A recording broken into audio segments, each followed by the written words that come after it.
ನಮ್ಮ ಈ ಹೋರಾಟ ಈ ಕಾಂಗ್ರೆಸ್ ಸರ್ಕಾರ ಈ ರಾಜ್ಯದ ರೈತರ ಸಂಪೂರ್ಣ ನಿರ್ಲಕ್ಷ್ಯವನ್ನ ಮಾಡಿದ್ದಾರೆ.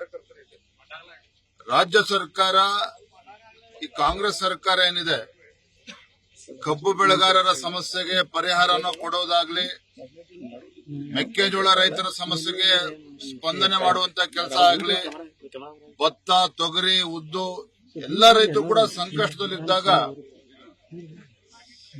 ಸೂಕ್ತ ಸಂದರ್ಭದಲ್ಲಿ ಸೂಕ್ತ ನಿರ್ಣಯವನ್ನ ಮಾಡದೇನೆ, ತಡ ಮಾಡದೇನೆ ಅಪಚಾರವನ್ನ ಎಸಗಿದ್ದಾರೆ.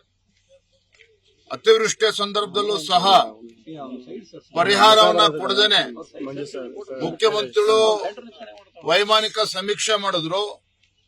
ಇನ್ ಕೆಲವು ಸಚಿವರು ಕೂಡ ಕೇವಲ ವೈಮಾನಿಕ ಸಮೀಕ್ಷೆ ಮಾಡಿದ್ರೆ ವಿನಃ ರೈತರ ಸಮಸ್ಯೆ ಏನು ಅಂತೇಳಿ ಅರ್ಥ ಮಾಡ್ಕೊಳ್ತಕ್ಕಂಥ ಪ್ರಯತ್ನ ಮಾಡಲಿಲ್ಲ. ಒಟ್ಟಾರೆಯಾಗಿ ಸಿದ್ದರಾಮಯ್ಯ ನೇತೃತ್ವದ ಕಾಂಗ್ರೆಸ್ ಸರ್ಕಾರ ಈ ನಾಡಿಗೆ 2 ತುತ್ತು ಅನ್ನವನ್ನ ಕೊಡ್ತಕ್ಕಂಥ ರೈತನನ್ನ ಸಂಪೂರ್ಣವಾಗಿ ನಿರ್ಲಕ್ಷಿಸಿದ್ದಾರೆ. ಈ ಎಲ್ಲ ವಿಚಾರಗಳನ್ನು ತೆಗೆದುಕೊಂಡು ನಾವು ಇವತ್ತು ಹೋರಾಟವನ್ನ ಕೈಗೆತ್ತಿಕೊಂಡಿದ್ದೇವೆ. ಸುಮಾರು 15-20 ಸಾವಿರ ಸಂಖ್ಯೆಯಲ್ಲಿ ರೈತರು ಎಲ್ಲರೂ ಕೂಡ ಅಕ್ಕಪಕ್ಕ ಜಿಲ್ಲೆಯಿಂದ ಕೂಡ ಬರ್ತಾ ಇದ್ದಾರೆ. ಬೆಳಗಾವಿ ಜಿಲ್ಲೆ ನಮ್ಮೆಲ್ಲ ಶಾಸಕರುಗಳು, ವಿಧಾನ ಪರಿಷತ್ ಸದಸ್ಯರು, ಬಾಗಲಕೋಟೆ, ಬಿಜಾಪುರ ಎಲ್ಲಾ ಜಿಲ್ಲೆಗಳದ್ದು ಕೂಡ ಬರೋರಿದ್ದಾರೆ. ಕನಿಷ್ಠ 20-25 ಸಾವಿರ ಜನ ಸೇರ್ತಾರೆ. ಪ್ರತಿಭಟನೆ ಇಲ್ಲಿಗೆ ಮಾತ್ರ ಸೀಮಿತ ಆಗುತ್ತೆ ಅಥವಾ ಸುವರ್ಣಸೌಧಕ್ಕೆ ಹೋಗುವ ಪ್ರಯತ್ನ ಏನಾದರೂ ಇರುತ್ತೆ ಸರ್? ಸುವರ್ಣಸೌಧ ಮುತ್ತಿಗೆಯನ್ನ ಹಾಕ್ತೇವೆ ನಾಳೆ ದಿನ. ಯಾಕೆಂದ್ರೆ ಈ ಸರ್ಕಾರ ಕಣ್ಣಿದ್ದು ಕುರುಡನಂತೆ, ಕಿವಿ ಇದ್ದು ಕಿವುಡನಂತೆ ನಟನೆ ಮಾಡ್ತಾ ಇದೆ. ಪರಿಹಾರ ಕೊಡಿ ಅಂತ ಹೇಳಿದ್ರೆ ಕೇಂದ್ರ ಸರ್ಕಾರದ ಮೇಲೆ ಆರೋಪವನ್ನ ಮಾಡ್ತಾರೆ. ಸಿದ್ದರಾಮಯ್ಯನವರೇ, ಡಿ.ಕೆ. ಶಿವಕುಮಾರ್ ರೈತರ ಸಂಕಷ್ಟಕ್ಕೆ ಸ್ಪಂದನೆ ಮಾಡಿ ಅಂತ ಹೇಳಿದ್ರೆ ಪ್ರಧಾನಮಂತ್ರಿಗಳು ಪತ್ರವನ್ನು ಬರೀತಾರೆ. ಈ ರಾಜ್ಯ ಸರ್ಕಾರಕ್ಕೆ ತನ್ನ ಜವಾಬ್ದಾರಿನೇ ಇಲ್ಲ. ಎಲ್ಲವೂ ಕೂಡ ಕೇಂದ್ರದ ಮೇಲೆ ದೂರುವಂತ ಒಂದು ಪರಿಪಾಠವನ್ನು ಬೆಳೆಸಿಕೊಂಡಿದ್ದಾರೆ. ಇವತ್ತು ನಮಗೆ ಬೇಕಾಗಿರುವಂತದ್ದು, ವಿಶೇಷವಾಗಿ ಇವತ್ತು ಬೆಳಗಾವಿಯ ಏನು ಸುವರ್ಣಸೌಧದಲ್ಲಿ ಚಳಿಗಾಲದ ಅಧಿವೇಶನ ಪ್ರಾರಂಭ ಆಗಿದೆ. ರೈತರು ಇವತ್ತು ಎದುರು ನೋಡ್ತಾ ಇದ್ದಾರೆ.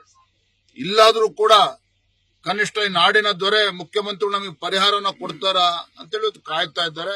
ಆ ಪರಿಹಾರನ ಕೊಡಬೇಕು ಅನ್ನುವ ಆಗ್ರಹವೂ ಕೂಡ ಭಾರತೀಯ ಜನತಾ ಪಾರ್ಟಿ ಉತ್ತರ ಕರ್ನಾಟಕ ಸಿಎಂ ಅವರ ಆರೋಪ ಏನಂದ್ರೆ, ಈಗ NDRF ಲಾರ್ಸ್ ಚೇಂಜ್ ಆಗಬೇಕು, ಅದು ಪರಿಹಾರ ಚೇಂಜ್ ಆಗಬೇಕು. ಒಂದು ಕಬ್ಬಿನ ಬೆಲೆ ನಿಗದಿಯನ್ನ ಕೇಂದ್ರ ಸರ್ಕಾರ ಮಾಡಬೇಕು, ಸಕ್ಕರೆ ಬೆಲೆಯನ್ನ ಅವ್ರು ಮಾಡಬೇಕು, ಅದು ಮಾಡ್ತಾ ಇಲ್ಲ.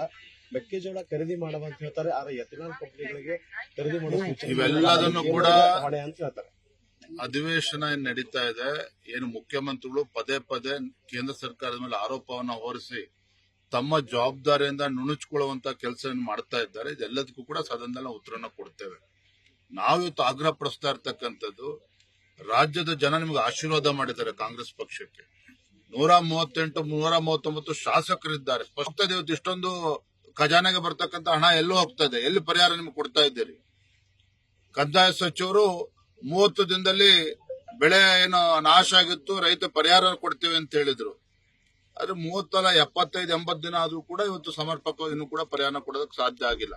ಇವೆಲ್ಲ ವಿಚಾರಗಳನ್ನ ಎತ್ಕೊಂಡು ನಾವು ಹೋರಾಟ ಮಾಡ್ತೇವೆ. ಉತ್ತರ ಕರ್ನಾಟಕದ ಸಮಸ್ಯೆಗಳ ಬಗ್ಗೆ ಎಲ್ಲ ಕೂಡ ಚರ್ಚೆ ಮಾಡ್ತೀವಿ. ಉತ್ತರ ಕರ್ನಾಟಕದ ಸಮಸ್ಯೆಗಳ ಬಗ್ಗೆ ಮೊದಲ ದಿನದಲ್ಲೇ ಚರ್ಚೆ ಮಾಡಬೇಕಂತೇಳಿ ಆಗ್ರಹ ಆಯಿತು.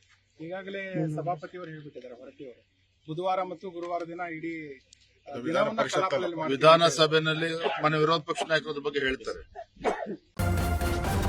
ನ್ಯೂಸ್ ಫಸ್ಟ್ ನಿರ್ಭೀತಿಯಿಂದ ನಿಮ್ಮ ಪರವಾಗಿ.